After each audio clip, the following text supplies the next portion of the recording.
नमस्कार, मैं प्रिय रंजन और आज के इस एपिसोड में डिस्कस करेंगे कल के बाजार के क्या आउटलुक हैं। उसके पहले डिस्क्लेमर कि ये वीडियो एजुकेशनल पर्पस के लिए है, ब्लाइंडली फॉलो या कॉपी करने से बचेंगे।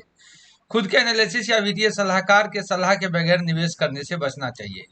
Y did Dalal street lose early gains, here what drag market अगर आप देखेंगे तो पाएंगे इस समय कि कुछ बड़ी खबर नहीं है। आईटी ने अपने जो लॉसेस थे उसको और भी बढ़ाया है। मिड कैप और बाजार में थोड़ी बिकवाली देखने को मिली है। इसके अलावे अगर आप देखेंगे तो पाएंगे कि स्टॉक स्पेसिफिक डिक्लाइन जो है वहां से थोड़े प्रेशर होते हुए दिखे हैं और भी कुछ बड़ा कारण इस समय नहीं दिख रहा है। अब कल के बाजार के आउटलुक को देखें उसके पहले यहाँ पे अगर मैं आपको दिखाऊं सेक्टर वाइज टेक्निकल ट्रेंड, अगर आप यहाँ पे देखेंगे तो आप पाएंगे कि जो एफएमसीजी है वहां पे थोड़े बहुत गेन दिखे थे। इसके अलावे अगर आप देखेंगे तो PSU, bank, metal, auto, IT, pharma, इन सभी सेक्टर में बिकवाली देखने को मिला है। थोड़ा बहुत फाइनेंस और बैंक निफ्टी और निफ्टी भी बाद में जो है प्रॉफिट बुकिंग होते हुए ही दिखा है। तो अब कल के क्या आउटलुक है। सबसे पहले अगर डेली टाइम फ्रेम पे यहाँ देखेंगे तो आज जो है अर्ली मॉर्निंग से ही प्रॉफिट बुकिंग होते हुए दिखा है। अर्ली मॉर्निंग से ही देखेंगे तो बाजार में technical trend continue profit booking की तरफ जाते हुए दिखा है। और सीएनएक्स स्मॉल कैप देखेंगे तो वहां हेवली बिकवाली दिखी है। बियरिश इनगल्फिंग जैसा कैंडल फॉर्मेशन होते हुए दिखा है। यहाँ देखेंगे तो ये जो 10 डे मूविंग एवरेज से निफ्टी के ब्रेकडाउन रहे, डेली टाइम फ्रेम ट्रेंड थोड़े वीक दिख रहे हैं। वीकली में भी देखेंगे तो ऊपर से प्रॉफिट बुकिंग जैसा दिख रहा है।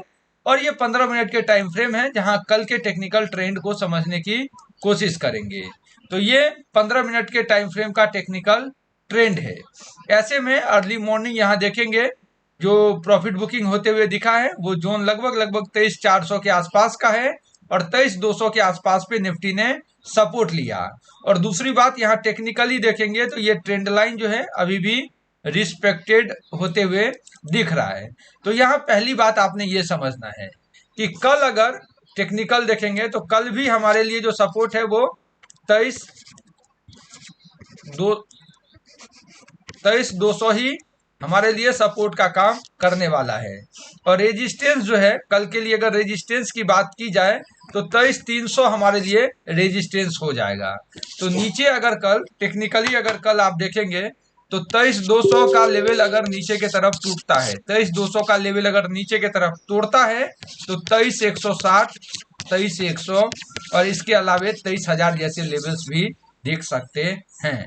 लेकिन अगर 23,320, 23,320 लेवल टूटता है तो 23,400, 23,460 और फिर हम 600 जैसे लेवल भी ऊपर के तरफ हम ये वाला जो लेवल है एक्सपेक्ट कर सकते हैं।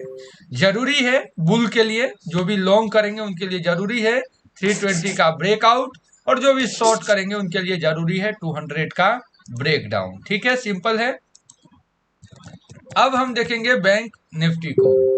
बैंक निफ्टी के टेक्निकल ट्रेंड को अगर आप डेली टाइम फ्रेम पे देखेंगे तो बैंक निफ्टी अभी भी थोड़े स्ट्रांग हैं, लेकिन बैंक निफ्टी एक रिट्रेसमेंट के लिए आ रहा है। बैंक निफ्टी के अगर ये डेली टाइम फ्रेम के ट्रेंड को देखेंगे तो ये एक ट्रेंड लाइन है और इस ऑलरेडी ब्रेकआउट हुआ, ये रिट्रेसमेंट के लिए आते हुए दिख रहा है।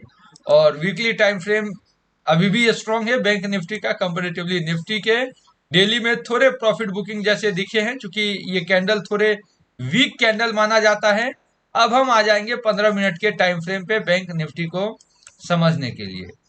ये 15 मिनट के टाइम फ्रेम का कैंडल है और 15 मिनट के टाइम फ्रेम पे टेक्निकली अगर मैं आपको 15 मिनट के टाइम फ्रेम पे बैंक निफ्टी को दिखाऊं तो यहां देखेंगे तो ये डबल टॉप, यहां देखेंगे तो ये डबल टॉप बनते हुए प्रीवियसली भी इसी जोन से ब्रेकडाउन और अगेन भी यही जोन से ब्रेकडाउन होते हुए दिखा है। बैंक निफ्टी में इस समय जो हमारे लिए मेजर सपोर्ट होना चाहिए, ये पूरा जो है सपोर्ट नीचे के तरफ के लिए एक मेजर सपोर्ट होना चाहिए। आप ये समझिए कि 54,600 और 54,800 ये हमारे लिए क्या होगा, सपोर्ट होगा। और रेजिस्टेंस की बात की जाए तो 55,500 हमारे लिए रेजिस्टेंस होगा। तो यहाँ पे दो चीज है, यहाँ पे अगर 54,600 नीचे के तरफ जाता है, अगर 54,600 नीचे के तरफ जाता है तो 54,400 से लेकर के 53,800 जैसे लेवल भी दिख सकता है। दूसरा, अगर यहाँ कंसोलिडेट करके अगर ब्रेकआउट करता है 54,800 का, तो ये हमारा 54,600 को आप एज अ एसएल लेंगे, और ये 800 जो है ये आपको 55,000 से लेकर के 55,500 का लेवल ऊपर की तरफ दिखा सकता है। और टेक्निकली 55,500 का ब्रेकआउट आपको 1,000 पॉइंट जैसे लेवल्स भी ऊपर की तरफ दिखा सकता है। इसको आप ध्यान रखेंगे। या यहां से रिवर्स आया तो ब्रेकडाउन, और यहां से गिरा तो यहां से कंटिन्यूटी, ये दोनों ही सिनेरियो आपके जहन में पहले से होना चाहिए। अब देखेंगे सेंसेक्स को। सेंसेक्स टेक्निकली देखिए तो जो एक्सपेक्टेड 15 मिनट के टाइम फ्रेम का ट्रेंड है, ये एक ट्रेंड लाइन था और इसी ट्रेंड लाइन से ब्रेकडाउन होते हुए दिखा है। तब ऐसे में नीचे की तरफ सपोर्ट की बात की जाए तो ये सपोर्ट होना चाहिए जो ऑलरेडी ब्रेकडाउन हो चुका है। और यहाँ अगर एक ट्रेंड लाइन देखेंगे तो ये एक ट्रेंड लाइन जैसा दिख रहा है। तो अगर इसमें लॉन्ग करना हो अपने को तो मिनिमम हम क्या चाहेंगे कि ये जो लेवल है लगभग 74,200 ये हमारे लिए रेजिस्टेंस होगा, और 74,000 जो है हमारे लिए सपोर्ट होगा। तो इस सपोर्ट को छोड़िए, 73,800 एक मेजर सपोर्ट होगा, क्योंकि यहाँ एक ट्रेंड लाइन का भी ब्रेकडाउन है। तो नीचे 73,800 अगर टूटता है तो 73,500 73,200 से लेकर के 73,000 जैसे लेवल आएंगे। अगर ऊपर 74,200 तोड़ता है तो 74,400 से लेकर के 75,200 जैसे लेवल एक्सपेक्ट करेंगे। Thank you.